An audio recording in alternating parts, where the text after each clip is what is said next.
In this segment, I will discuss the strategies and techniques managers need to use in order to successfully coach their employees.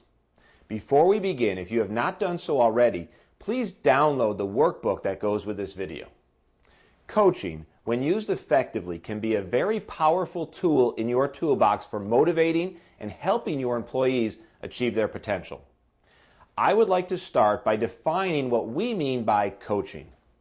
For our purposes, we will define coaching as an ongoing process that helps people become more effective than they already are, regardless of how they are performing today. This definition is printed in your workbooks. I want you to think about this definition. What stands out to you? First, coaching is ongoing, meaning it does not have an end point. Coaching continues as long as the employee works for you. Second, it helps people become more productive than they already are. No matter how good you are today, coaching can help you get better. Think about coaching in sports. Michael Jordan did not win an NBA title until Phil Jackson was his coach. Coaching helped him take his performance to another level. We have all seen sports teams that seem to have a great potential, but never win a championship until a great coach came along. That's the power of coaching. Coaching, however, is not enough to get the most out of your employees. You must also train them. Training is not coaching. Training is giving employees the knowledge and skills they need to perform their job tasks. I can help you out with this one. My training videos are designed to give your sales consultants and service advisors the knowledge and skills they need to excel at their jobs. However, you should also be doing some training with them as well. The leader's guides I provide you with can help in this regard. To be successful, employees must be properly trained and know what is expected of them. Coaching can help with the latter. Coaching is designed to help employees overcome performance barriers. However, in order to do this, they must know what performance is expected of them. Coaching will give you the skills to do this. Finally, remember, telling is not coaching. If all you are doing is telling your employees what to do, then you are not coaching. Before we start talking about how to coach, I want to discuss coaching's benefits. Coaching has tremendous benefits, not only to the employee being coached, but also to the dealership as well. If employees are more productive and happier with their jobs, they will generate more revenue for the dealership, improve customer satisfaction, and want to come to work, which will reduce sick days. For the employee, the benefits are several. First, coaching generates improvement in performance, skills, and behavior. As an employee's performance improves, they have the ability to make more money. The skills that will improve as a result of coaching can lead to more gross profit and more sales, which for sales consultants and service advisors means more money. Coaching also increases an employee's openness to learning and development. Employees who are happy with the way their manager coaches them will be more open to other training ideas. Once someone wants to improve themselves, then all you have to do is give them the tools. Coaching starts this process moving. Coaching also assists you in identifying solutions to issues. Your frontline employees are often the people with the best solutions to the problems facing sales and service departments. Coaching will help you get your sales consultants and service advisors to share their suggestions. Coaching of employees also generates greater ownership and responsibility of the employee. Your people will begin to feel like they have a stake in the performance of the department. Coaching makes people feel more engaged with their jobs. This in turn leads them to want to improve everything about it. I know in the car business, we think everything is about money. However, in survey after survey, money never ranks higher than third in what motivates people on the job. Coaching tells employees that their opinion counts and that they are a valued member of the team. This makes them like their job and want to do whatever they can to improve the team's performance, which leads to a better work environment, more sales, and happier customers. Employees who are coached on a regular basis also set better goals. Coaching assists employees in clarifying what is important and what needs to be achieved. This allows them to set goals that are compatible with the department's overall strategy. As you can see, the benefits of coaching your people are enormous. So let's review. Coaching leads to happier, more motivated employees who generate more sales at a higher gross profit with increased customer satisfaction. I guess my question is, why don't all dealership managers coach their employees? Only you can answer this for yourself. My feeling is that there are a few reasons why managers do not coach. First, they do not know how to. This is a very legitimate excuse. Too often, people feel that just because you are a manager, you have all the answers. Well, just because you are a manager, it does not mean that you still cannot learn new things. Coaching is a skill that you need to learn, hence the reason for this video. Another reason most managers do not coach is that they do not want their people to make mistakes. If you are going to be successful coaching, then you have to let your employees fail sometimes. When an employee makes a mistake, it presents you with a golden opportunity to coach them. However, if you do everything you can to prevent mistakes, like not delegating or only giving certain tasks to certain people, then you are not coaching. Finally, many managers do not coach their employees because they say they do not have the time to do it. My answer is, if coaching leads to more sales with higher grosses and increased customer satisfaction, you better find the time. Think about what prevents you from coaching and then do something about it. In order to be successful coaching, you need to know why your employees do not perform as well as possible. Once you know why, then you can go about improving their performance, either through coaching, training, or both. Usually your employees do not perform up to their potential because of either competence problems or authority problems. Competence problems occur when your employees do not know how to do something or why it's important. Authority problems happen when your people do not have the power to do something. Something may be preventing them from doing it, or they simply do not want to do it. Let's discuss the causes and remedies of each. Competence problems can be caused by several things, including a lack of feedback, a lack of consequences, or a lack of training.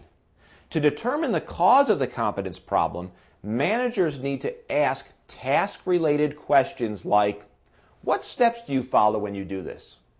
Why do you do this in that order? Or simply ask why. The Toyota production system has something called the 5 whys, where they continue to ask why in order to drill down to the most basic level in order to solve a problem. With a competence problem, you can do the same thing.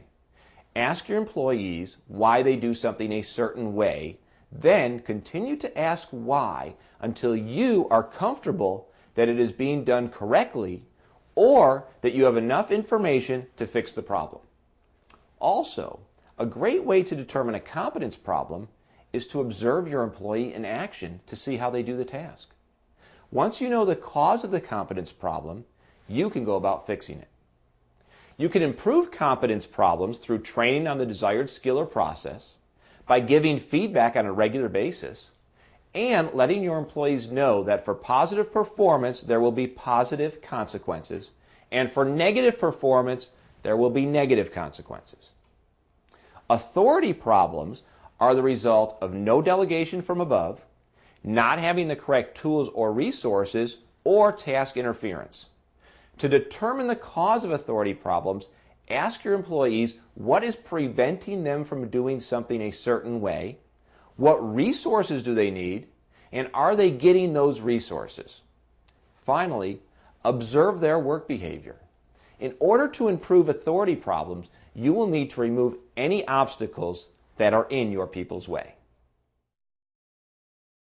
Successful coaching requires you to master several skills.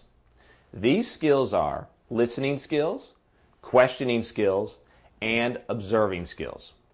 Coaching involves all three of these skills, so we are going to look at each a bit further. First, let's discuss listening skills. Listening to what your employees are telling you is an important part of coaching.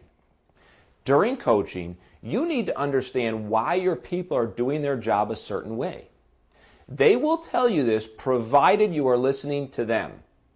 In addition, during coaching, you are also looking for ways to improve the department's performance. Listen to your employees' suggestions. Remember, hearing is not listening. The majority of you were born with the ability to hear. Listening is a skill that needs to be developed.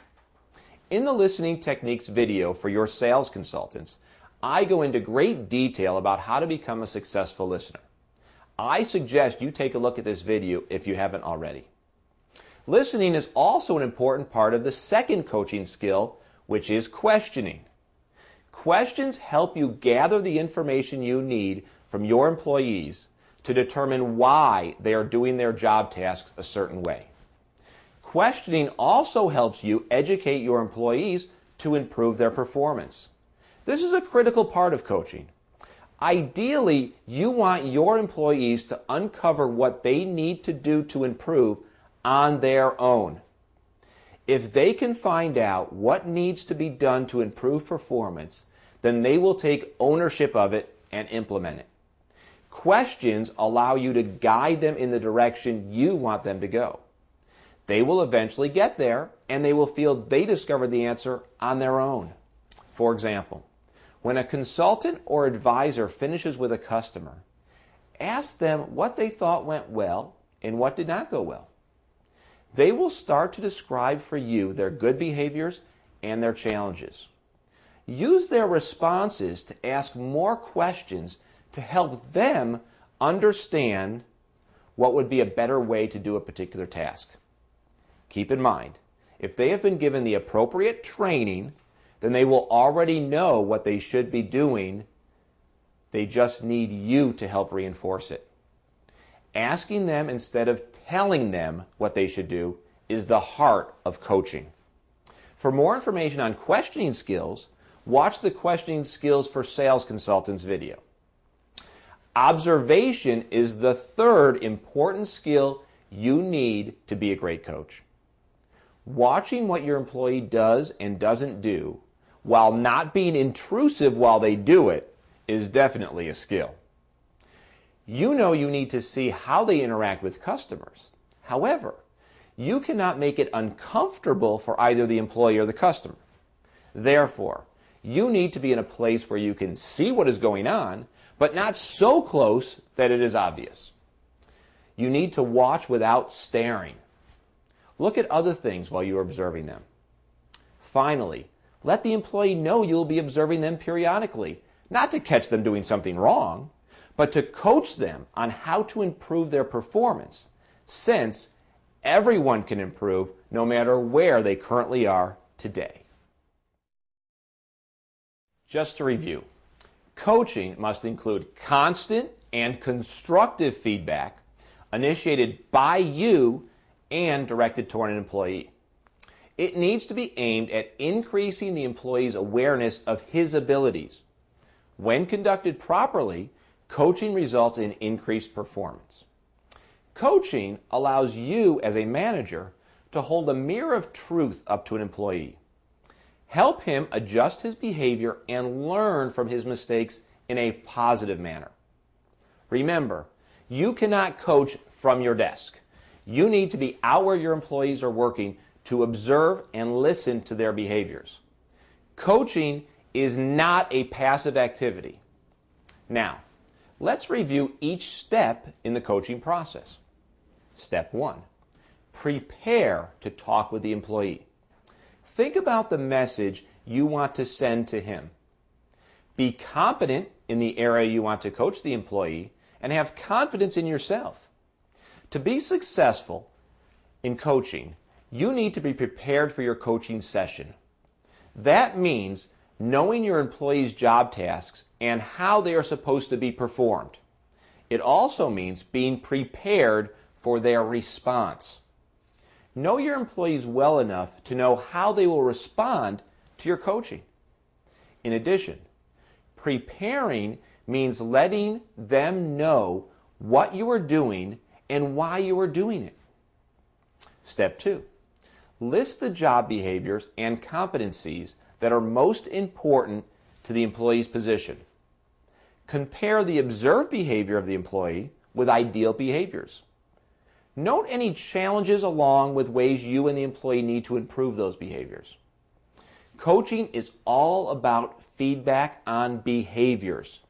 Your comments must be about the behavior you observe, not what you think is the motivation behind it. You cannot know what your employees are thinking. However, you can observe their behavior. Step 3. Invite the employee to provide a self-assessment as a means of initiating a coaching session. Ask your employee to give you their impression of how they are doing, what they think they do well, and what challenges they are having. This will help you when you observe them. Step 4. Share your observations with your employee. Note what works and what does not. Compare and contrast your observations with their self-assessment. Summarize observations to the employee and verify that he understands what you have observed. Step 5. Ask questions about what could be changed or modified so the ideal performance standards are reached. Let the employee know you are open to his input. Discuss his ideas and his concerns. Step 6. Develop a course of action to obtain the preferred behavior.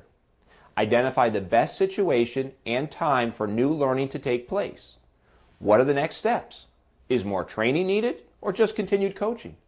Determine what is needed and then follow through on it. Finally, always close each coaching session on a positive note. Your employees' performance will improve with consistent training and coaching.